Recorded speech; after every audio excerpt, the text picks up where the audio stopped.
নমস্কার বন্ধুরা, জ্যোৎস্না রীতিকথায় একটি নতুন পর্বে তোমাদের সকলকে স্বাগত জানাই।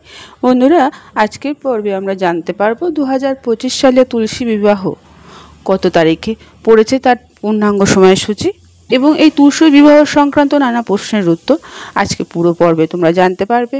তাই ভালো লাগলে সবার কাছে শেয়ার করে দেবে, লাইক করে দেবে, পাশে বেল আইকনটি অবশ্যই প্রেস করে রাখবে যাতে পরবর্তী ভিডিও নোটিফিকেশন সবার আগে তোমাদের কাছে চলে যেতে পারে।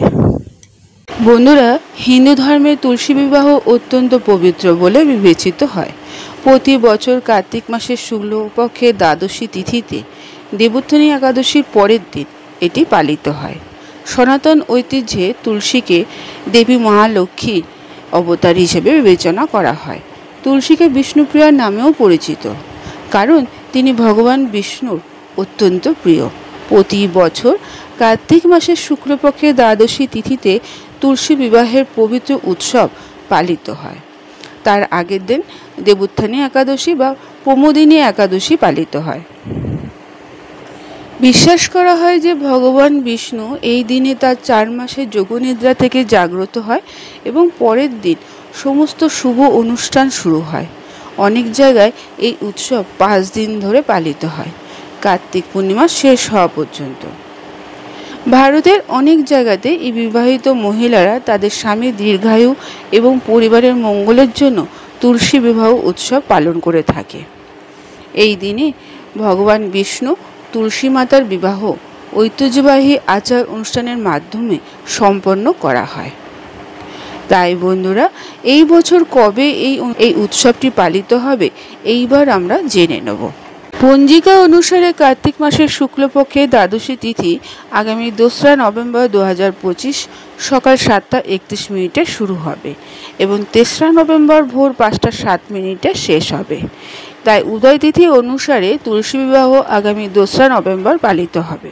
তবে এই তিথিতে কয়েকটি শুভযোগও তৈরি হয়েছে, যেমন ব্রহ্ম মুহূর্ত থাকছে 4:50 থেকে 5:42 পর্যন্ত। অভিজিৎ মুহূর্ত থাকছে সকাল 11:42 থেকে দুপুর 12:26 পর্যন্ত। বিজয় মুহূর্ত থাকছে দুপুর 1:55 থেকে 2:39 পর্যন্ত।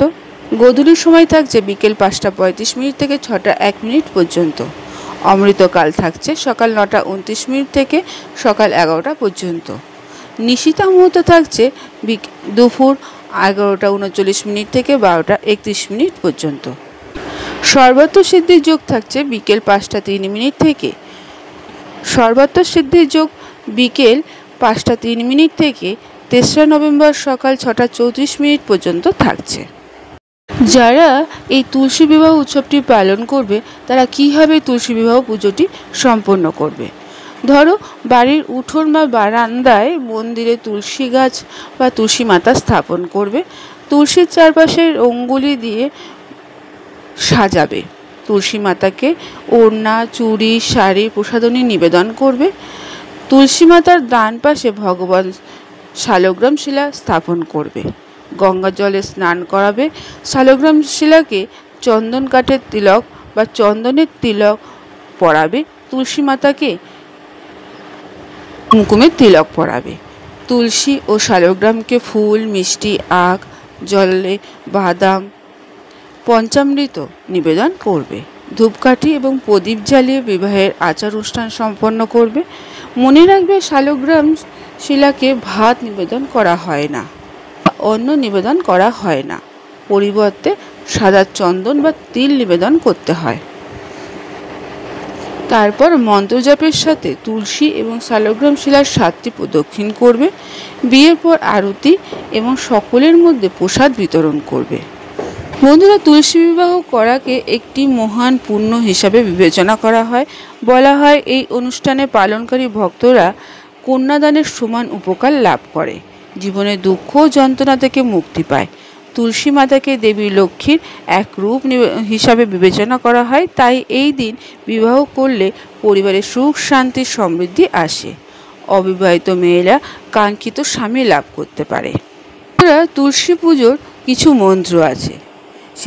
বন্ধুরা, তুলসী মন্ত্র হলো মহাপ্রসাদ জননী সর্ব সৌভাগ্য বর্ধিনী আদি ব্যাধি হরা নিত্যং তুলসী তং নমস্তুতে। তুলসী নমস্তং মন্ত্র। বৃন্দা বৃন্দাবতী বিশ্ব পূজিতা বিশ্ব পাবনী পুষ্পসারা নন্দনীয় তুলসী কৃষ্ণ জীবনী এত নামাষ্টং চৈব স্রোত নামার্থং সংযুতম ইয় পাঠেত তাং সম্পূজ্য সহস্রমেঘ ফলং লম্বেতা। তুলসী গায়ত্রী মন্ত্র। ওম তুলসী দৈব চ বিদমহে বিষ্ণুপ্রিয়শ্চ চ ধীমহি তন্ন বিন্দু প্রচোদয়াৎ।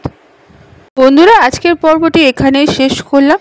এতক্ষণ আমার ভিডিওটি দেখার জন্য ও শোনার জন্য তোমাদের অসংখ্য ধন্যবাদ।